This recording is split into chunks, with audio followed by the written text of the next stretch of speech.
They spoke with their religiousness. So they play this game. So when this conflict in Libya first began, it was clear that if they don't succeed, they should go to the Arab League. But unfortunately, what they did to distance among themselves, it was not possible because they had conflict with Muammar Gaddafi, because Gaddafi was the type of people who said things in your face. I recall a man from the Arab League in Jordan. This man was wanted to speak with Gaddafi. And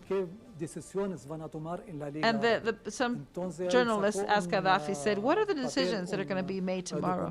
And Gaddafi took out a paper of his pocket and said, look, these are the decisions we're going to make tomorrow. And the journalist said, how are you going to make these decisions without discussing? And he gave a copy to everybody. So here you have precedents. The Arab League is an instrument of the United States to govern. So if the Arab League fails, they will probably have the African League. So with the failure of the African League, is this an explanation why it was so easy for NATO to go in and attack and take out Muammar Gaddafi, alleging they were going to bring back democracy in that country? Well, if we're going to speak about democracy, we're going to need more time. How can you speak of democracy in the Middle East? That doesn't really exist. The only thing that exists is if you're in favor of the United States or if you're against. If you're against, you're a terrorist. This is what happened to Nasser until they killed him. And just lately, and Mohamed Morsi won the Egyptian elections, and the United States ousted him. So if we're going to see how to reach the power,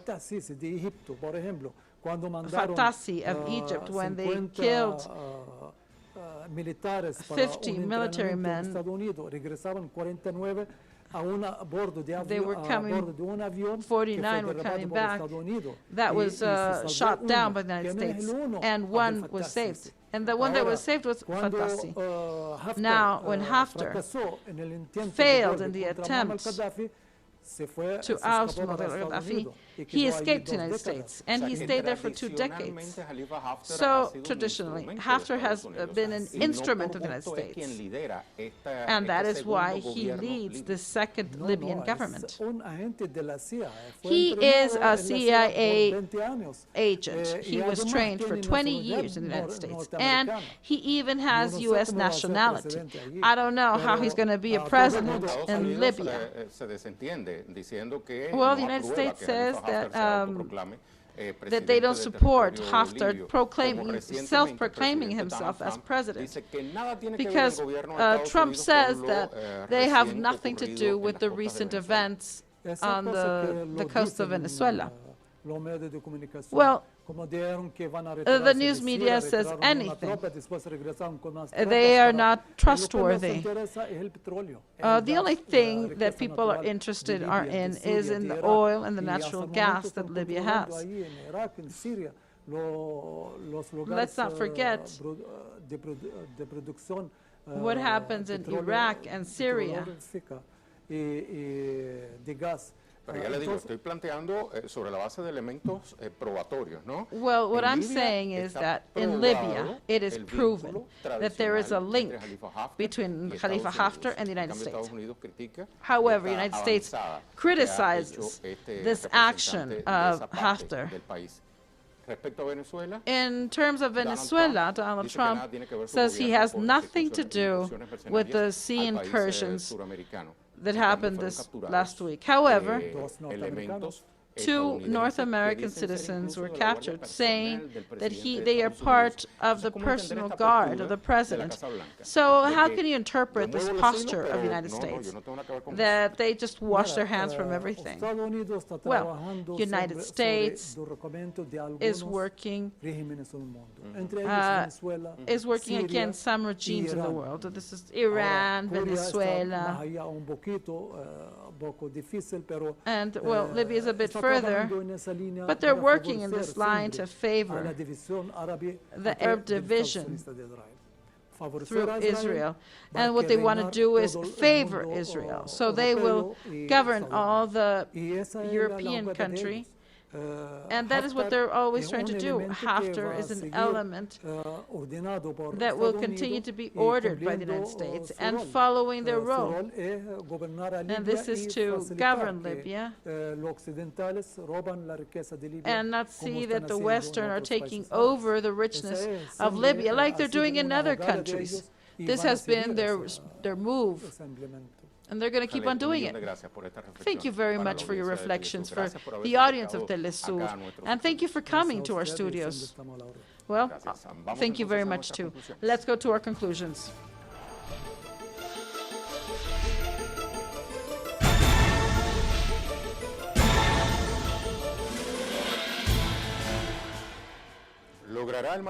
Will Haftar be able to take over all of the power? Not with Tripoli in their hands. Let's see how this goes.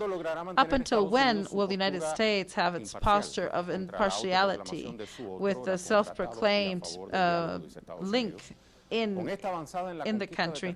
With this advance, this fight over government, how will it end? Is this an offensive of having the consolidation of one of the groups with Haftar? The upcoming days will tell us. But something that we can assure you is that the Libyan people lost their sovereignty and stability after the day 9 years ago when NATO troops invaded the country and assassinated the leader Muammar Gaddafi. Ever since, and regardless of any peace process, the war has continued. This is a token of how West can operate in the name of democracy. This is all for today. Thank you very much.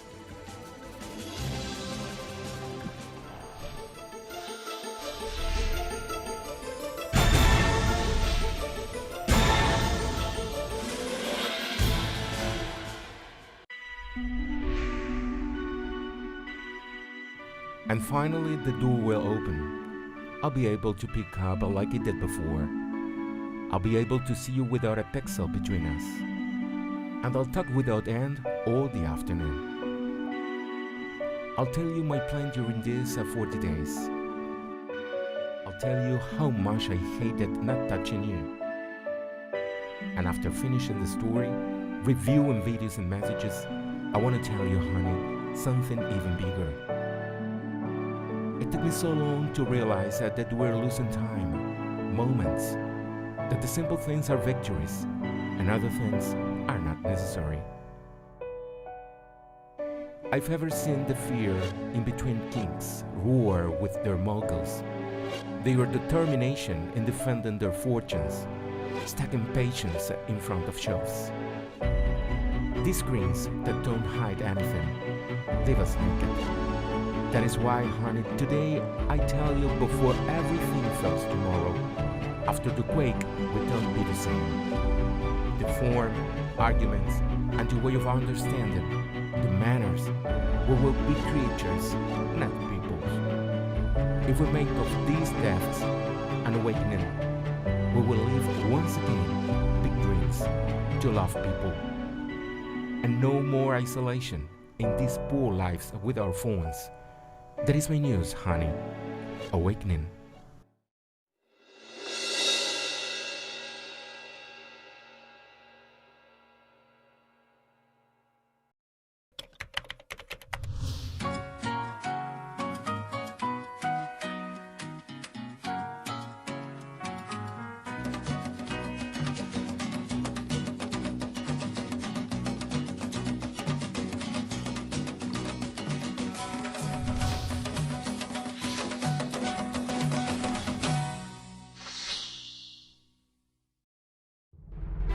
Follow the most important global events through a comprehensive perspective. With a team of journalists in 25 locations around the world to convey our people's reality. From the South. Weekdays. Only on TeleSUR. How do you tie your hands and feet and burn yourself? In Germany, structural racism and police brutality often go under the radar. Wenn die Polizei eine Straftat machen oder beginnen, der Opfer würde immer ein Täter.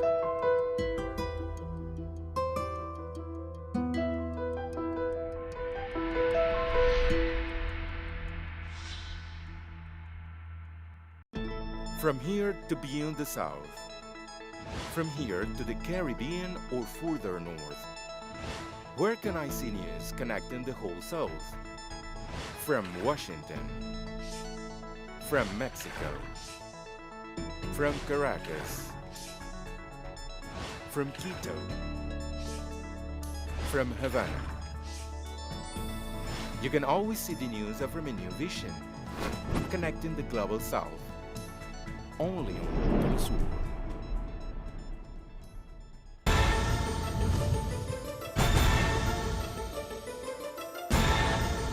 Who's moving the chessmen? What interests motivate the actors behind each event? The board is deployed there. Critical Move investigates every event from Monday to Friday. Only on TeleSUR. The Pakistani journalist Tariq Ali examines the mass media influence promoted by imperialism. Get access to the analysis of the socio-economic and political life of the whole South America on our screen and platform in English. A critical place committed to the truth to determine the major events that transform the world today. Mondays. Only on TeleSUR.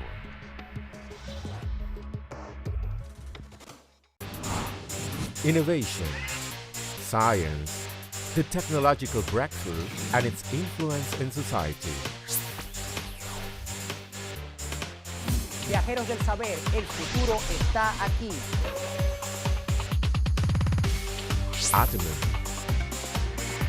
Monday, only on TeleSUR. 为了保持身体健康，我冥想。 Para mantenerme saludable, yo corro. To keep myself healthy, I study. Για να διατηρηθώ υγιής, τρέφομαι σωστά. Para mantenerme saludable, yo bailo. Para mantenerme saludable, yo purifico mi espíritu a través del cuerpo. ¿Y tú? Guide your body. Tuesdays, only on TeleSUR.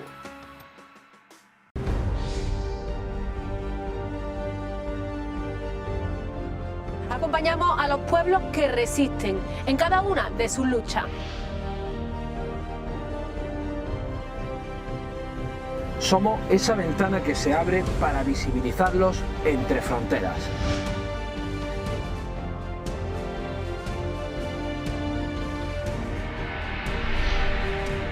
Thursdays, only on TeleSUR.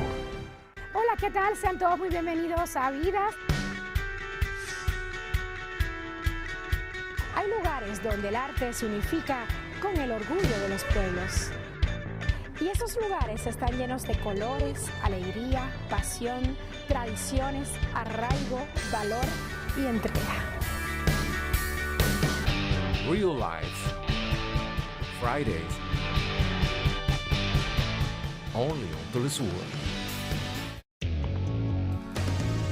A review of the world news that investigates, incites analysis and induces criticism, because every event has a context. Pusimos el punto en la I. Dot in the I.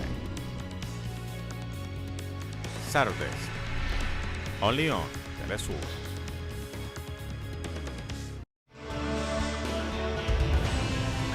In a world infested by inequalities, abuse of power, and injustice, the American journalist Abby Martin covers the struggle for fundamental rights worldwide, deepening into the search of files which uncover the empire's strategies through our screen and web platform in English.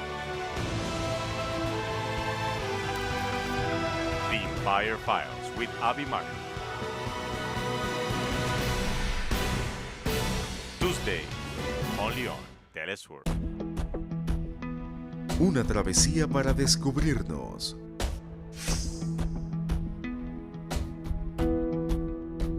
Buscamos conexiones perdidas. No nos queda otra que luchar, porque no tenemos nada que perder. Realmente es por todos. Recorremos el mundo con Reportajes TeleSUR.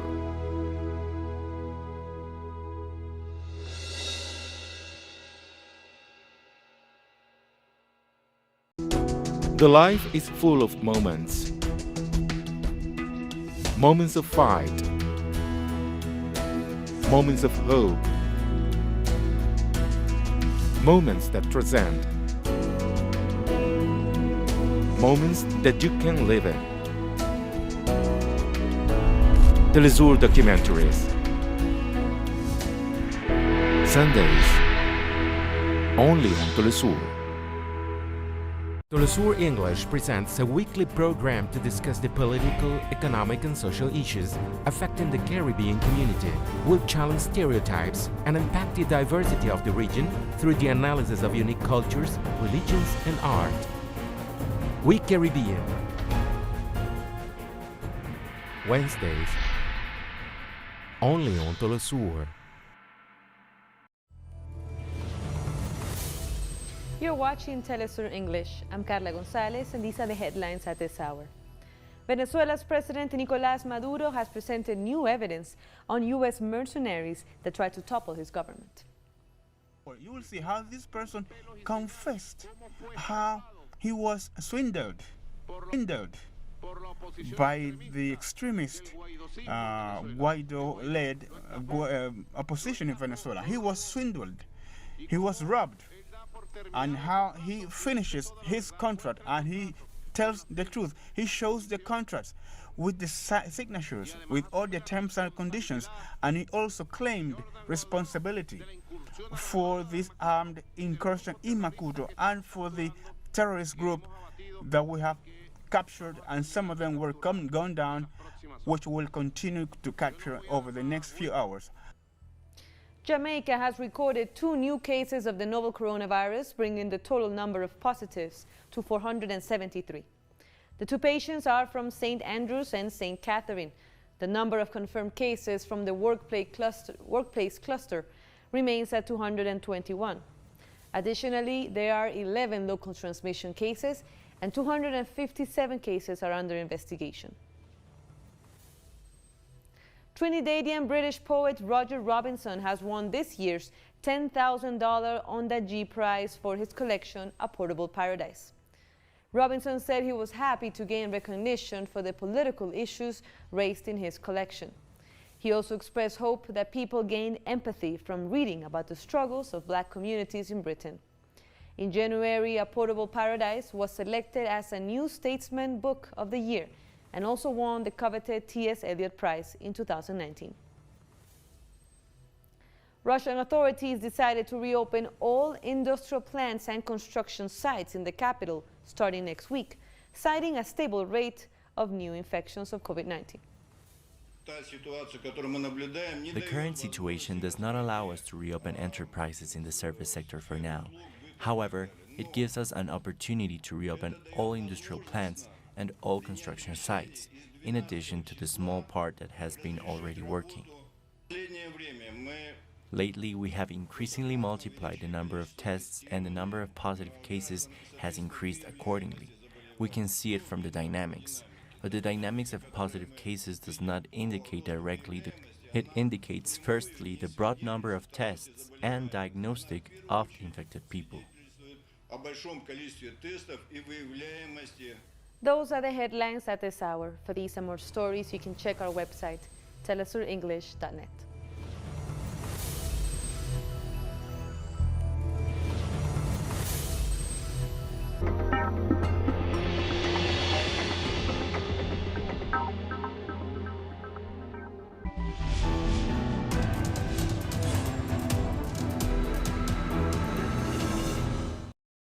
Welcome to Interviews from Mexico.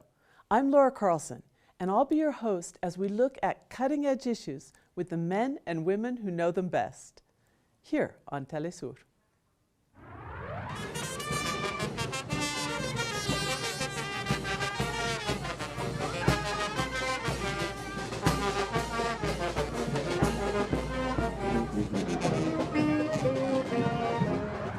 Mexico's indigenous communities have a strong sense of place that binds their history, their cultures, their spiritual practices. So what happens when Mexican indigenous people have to leave and migrate to the United States, as thousands do every year? It turns out that for decades, Mexico's indigenous communities have been creating and recreating their communities of origin in their new communities. In the process, they've found new ways to build identity. It's something that's fascinated anthropologists, but it's also been a form of collective empowerment. To talk about this process, we're very pleased to have with us today Odilia Romero. Odilia, thank you for joining us on Interviews from Mexico. Thank you, Laura, for inviting me. Odilia is the general coordinator of the Binational Front of Indigenous Organizations based in Los Angeles. Odilia, let's start with your personal history. Where are you from and how did you end up in California? I was born in a community called San Bartolome Sogocho in the Sierra Norte of the state of Oaxaca in southern Mexico. It wasn't a choice for me to go. They sent for me. My parents were already migrants. So one day they sent somebody like, you're going to meet your parents. And I'm like, who? You didn't know them? You couldn't remember I them? couldn't remember them. And they're like, yeah, we're taking you to your parents. And I was like, my parents? I mean, my grandma is my mom. What are you talking about? So that's how I was forced to leave to reunite with my parents who were already in Los Angeles. How old were you then? I was 10. What was it like? Oh, it was awful because all this time I thought, and I still think Sogocho's like the only place in the world. And they would always say, oh, your parents, they're behind the mountain, they're behind the mountain. And the mountains are huge there. So I never knew there was another city. I didn't know there was another city of Oaxaca or the city of Mexico. And I don't remember stopping in Oaxaca, but I'm sure we did stop because we had to. The city of Oaxaca. The city of Oaxaca. But the one thing that I clearly remember is arriving in Mexico City because it was just like a monster to me. It was like, what? You hadn't seen a city like that. I hadn't seen a city like that. And one of the first things I remember is getting into my aunt's house, and she had the TV on watching like a soap opera, and she would tell me, and I'm like, I would look at it and she's like, oh, in Zapoteco, she would tell me, oh, go to the other room because that's for adult. And I'm like, so why would you have it here in the open if it's for adult where there's kids?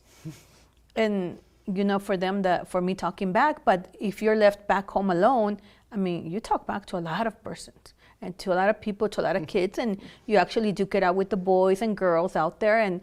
And for her, it was a huge offense. And then I remember her clearly grabbing a pair of scissors, and she says, we're gonna cut your hair. We're gonna give you some bangs. And in Zapoteco, she would say, so you don't look that Indian, basically, she told me. Oh. And she cut my hair. So that was very traumatic. So I think that's what I remember from Mexico City the first time. And then they took me to, what is this thing, that circle thing that goes around? The Ferris wheel? The Ferris wheel, which was a terrible experience. You hated it? I hated it. Then I hate it to this day because coming from a pueblo and getting into that, what is it, the Rueda de la Fortuna, the Ferris wheel, it was just like a scary thing. And I was like, who in the world puts themselves through this, right? And it was, so I traveled with my aunt, my dad's sister, Took you to Los Angeles. She took me to TJ, because it was across to Tijuana, and there we met another woman, and she left me with this woman who has passed away a few years ago, and she spoke Zapoteco. She was from my community, and then she said, well, from now on, you're called X name, you know, her daughter's name, who was born in the U.S., and as soon as we get on the bus, you fall asleep, and then when I wake you up, then we've made it safe. So I guess I fell asleep, and then when we woke up, we were at the Greyhound in downtown LA, and the first thing that we go see is meet my mom in this ugly building close to the skyscrapers in downtown LA, and this little room, because at that time they used to live in a single, and a tiny little kitchen with like 2 chairs, and you know, you take turns to eat, and with a bed, and these 2 brats that were there that were my sisters. That you'd never known before? No, I didn't remember them, and my mom was like, oh, I'm your mom. I'm like, no, you're not my mom. Oh, gosh. It was, and the brats were all over, like, who are you? That's my toy. And I'm like, I call them the brats to this day. But that was traumatic. Yeah, that's how I ended up in LA. When you got to Los Angeles, were you also encouraged not to look or to act or to speak indigenous? Well, my parents spoke Zapoteco at the very beginning with me, but then they're like, you have to learn English, you have to learn English, you have to learn Spanish. And they put me into an elementary school there. So English is really your second language and Spanish is your third language? Yes. I actually, how I learned Spanish was through the Frente, because at the beginning of the organization, the Binational Front of the Binational Front of Indigenous Organization, it gets complicated to pronounce it. And I remember when our first meetings in Mexico, they were like, you sound pocha, you sound like, you don't speak Spanish right, you know?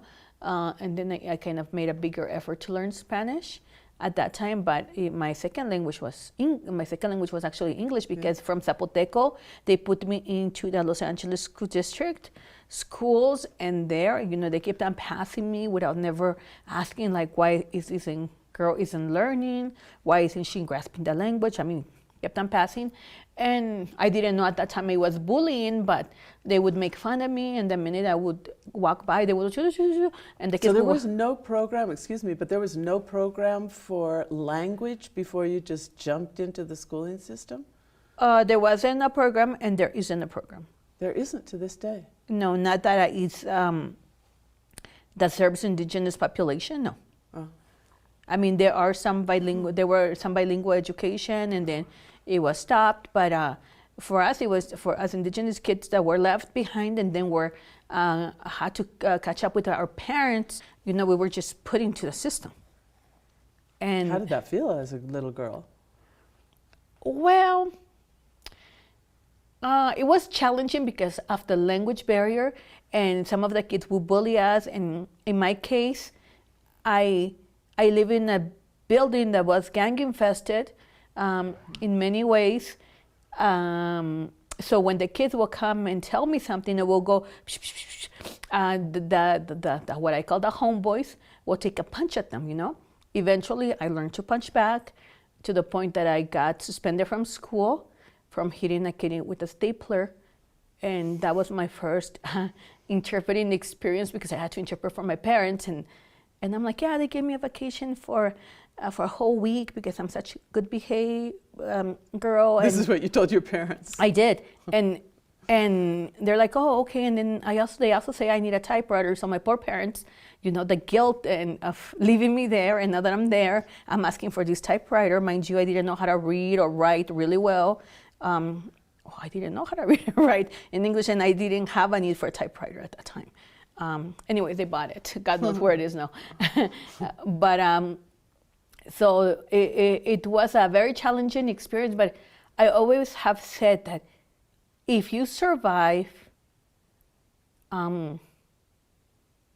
back in the pueblo where you're left, there's a whole bunch of kids left because I wasn't the only one, you know. We're left back there, we got the toys, we got the money. I mean, Bullying, now I know it's bullying, you know, we kind of dealt with it in a different way. But then I also married at 15, so I don't know what would have happened if I would have joined the gangs that would stand up for me or not, but I married at a very early age. And what do you say? A teen bride. There in Los Angeles. How did you get involved with the organization? We know that it is one of the first organizations in the country and still remains a pioneer in organizing indigenous communities within the United States. How did you get involved? Oh, that's a funny story. Do tell. My parents owned a restaurant, and one of the founders, I had a friend, well, she's a paisana from my community. She would come and host events there about Mexican Black community with this professor. And so there we had an event, and this, I guess a fan of her would come and eat because he know he will find her there, right? And then he said, well, you know, the work that you guys are doing, it's very interesting. I'm gonna bring Dr. Rivera Salgado, one of the founders of the Frente. And when he would walk in, I'm like, oh, it's so annoying. Because he would always ask for liver without onions at the restaurant. And which is not on the menu.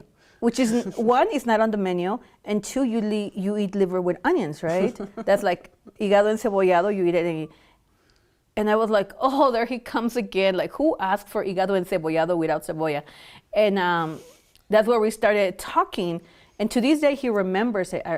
And I'm like, and I didn't like the restaurant. My parents come from a cooking background back before they migrated in the late 70s. They used to be the experts on pig and blood sausage. So every Wednesday they will kill a pig and sell like the meat and the blood sausage the following day. But none of us were interested in that. All of us are women, and the brats definitely didn't want to do anything with the cooking. So we weren't interested. So it was like supporting our parents to be there, but it wasn't like something I wanted to be there in the restaurant. And when these professor will come in and then wanted this special dish, I was like, oh.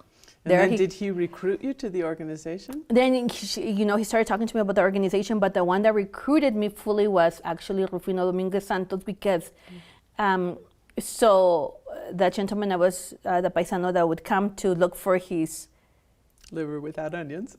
No, the other guy, the one that was looking for my friend and would come and eat there in hopes of finding her there. The suitor. He was, he actually was working for the nonprofit part of the Frente, which is a Centro Binacional para el Desarrollo Indígena Oaxaqueño. And he's like, hey, there's a part-time job. Would you like to apply for it? And I said, sure. What year did the Binational Front begin? Oh, God, I don't...